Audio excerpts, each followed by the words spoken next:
Bismillahirrahmanirrahim. Assalamualaikum warahmatullahi wabarakatuh. Allahu Akbar, Allahu Akbar, Allahu Akbar. La ilaha illallah, Wallahu Akbar. Allahu Akbar walillahil hamd.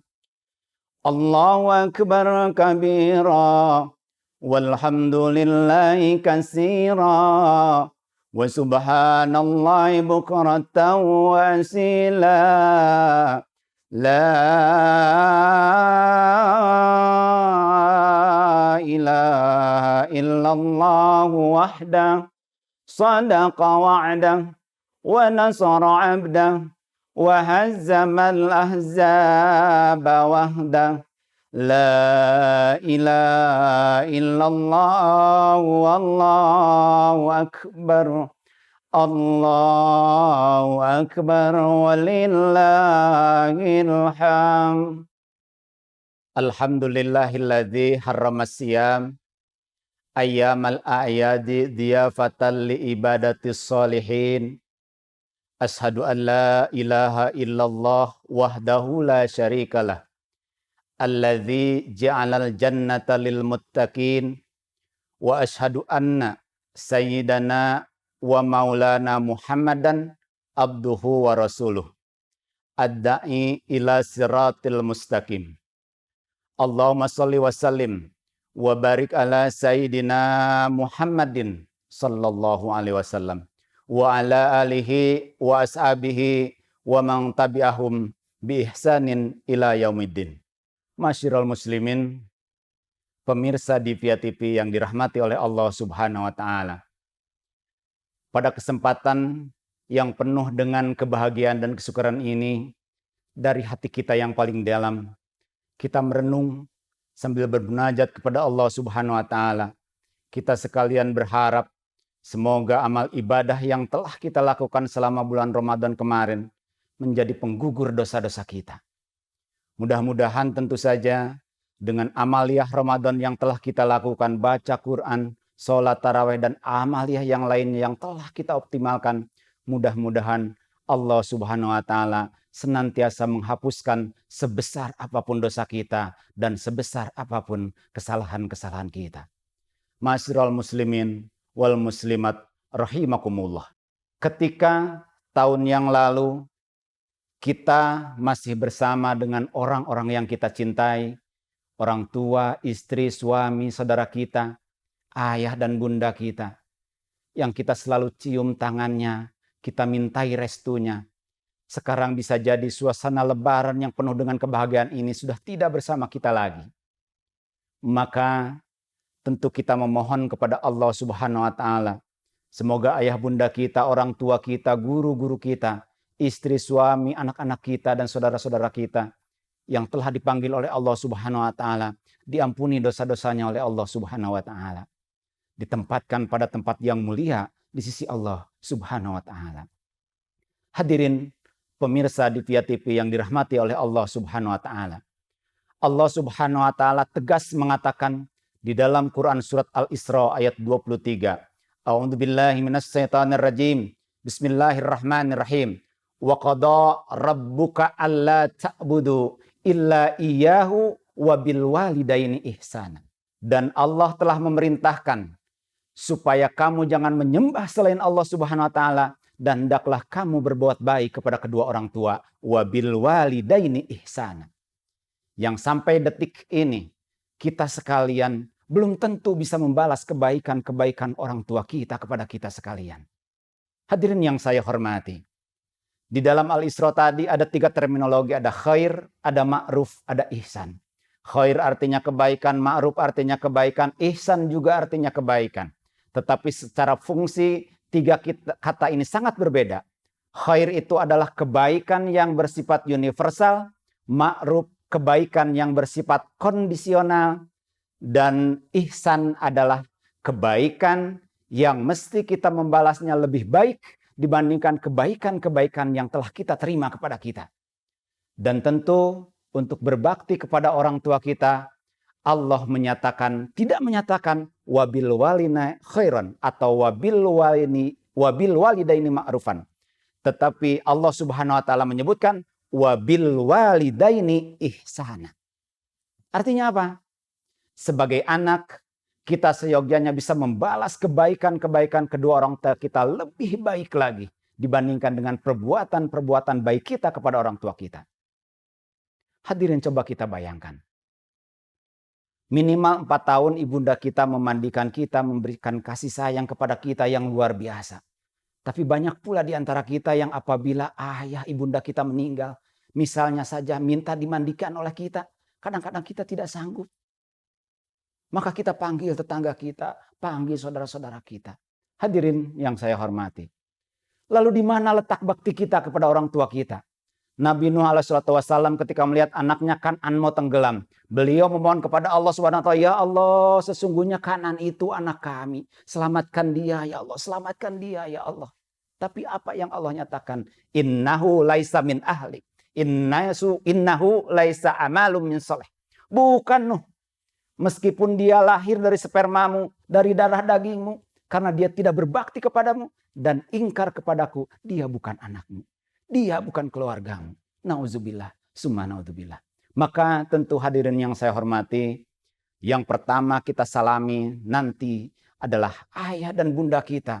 Mudah-mudahan meskipun kita belum bisa memaksimalkan bakti kita kepada orang tua kita, Allah Subhanahu wa taala menggugurkan kedurhakaan kita kepada kedua orang tua kita. Dan tentu saja mudah-mudahan kita berdoa kepada Allah Subhanahu wa taala. Mudah-mudahan Allah Subhanahu wa taala mengampuni segala dosa-dosa yang pernah kita perbuat. Dan tentu saja semoga Allah Subhanahu wa taala memperkenankan kita nanti bisa bersama dengan orang tua kita di surganya Allah Subhanahu wa taala.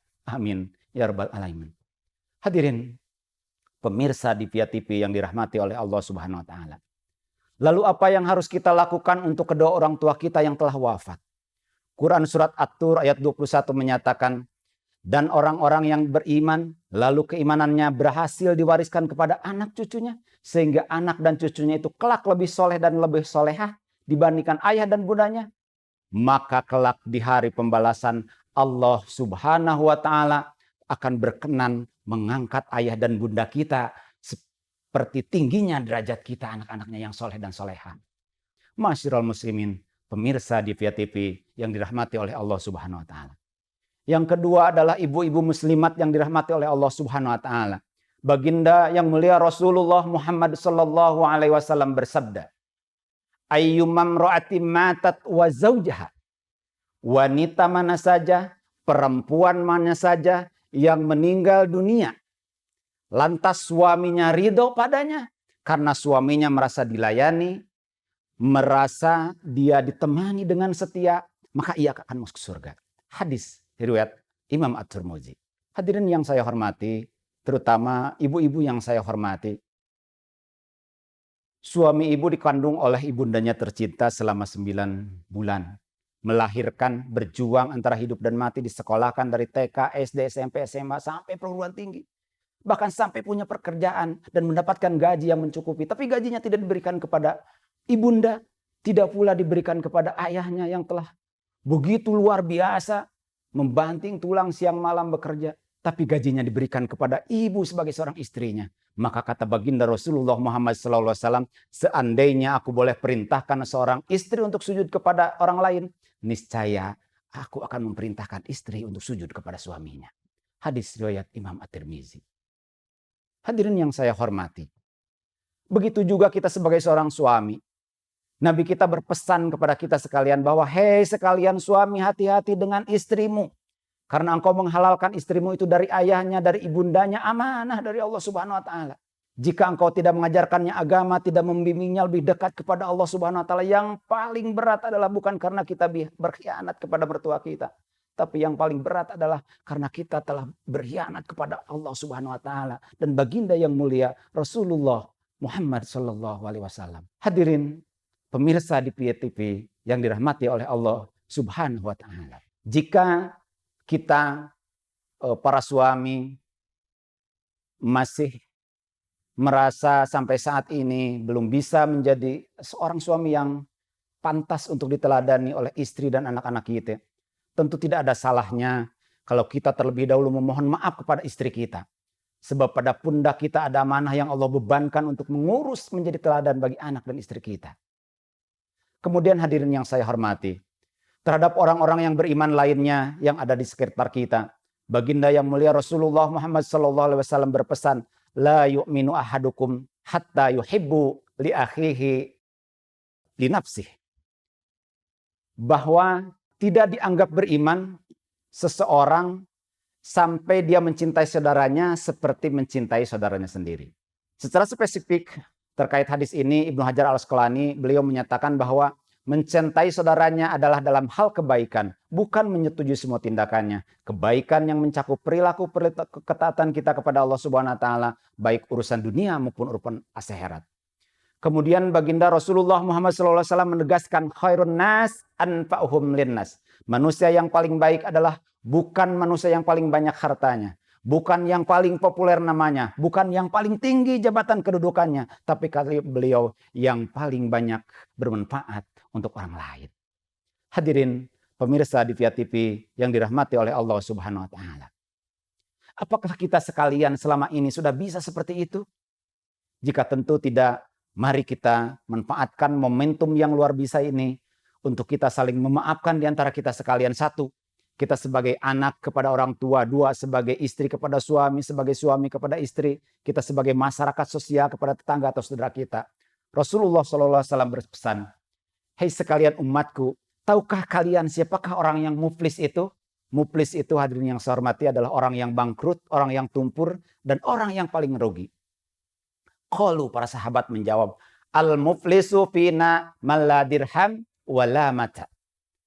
Orang yang muflis, orang yang gagal itu, kata Rasul, adalah orang kata para sahabat kan tadi bertanya ya, tahukah para sahabat siapakah orang yang muflis? Para sahabat menjawab, orang yang muflis itu ya Rasul adalah orang yang tidak punya uang dan tidak punya harta, yang tidak punya modal di dalam usahanya.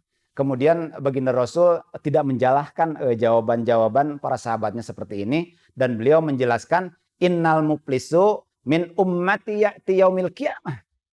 Orang yang paling bangkrut di antara umatku adalah mereka yang nanti datang pada hari kiamat menghadap Allah Subhanahu wa taala bisolatin, salatnya luar biasa, wasiyamin, puasanya hebat luar biasa, wa zakatin, zakatnya mantap luar biasa, tetapi disayangkan kata baginda yang mulia Rasulullah Muhammad sallallahu alaihi wasallam, wa ya'ti qad satamhada.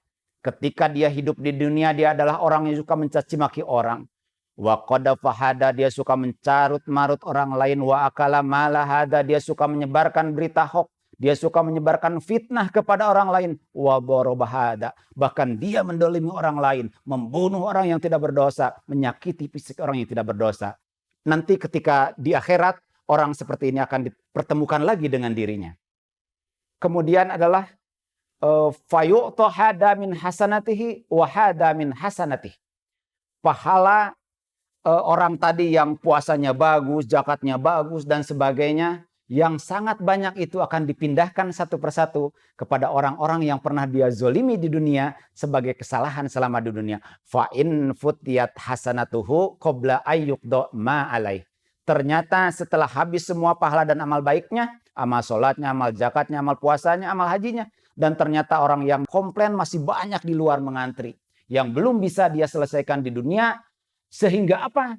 Maka disebutkan di dalam hadis ini, ukhida min khotoyahum faturihat alaihi summa turihat finnar.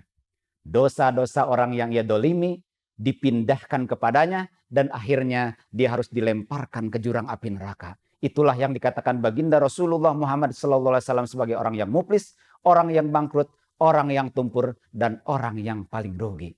Hadirin yang dirahmati oleh Allah Subhanahu wa taala. Semoga kita sekalian bukan menjadi bagian dari orang-orang yang bangkrut. Semoga kita sekalian menjadi orang-orang yang sukses di dunia akhirat.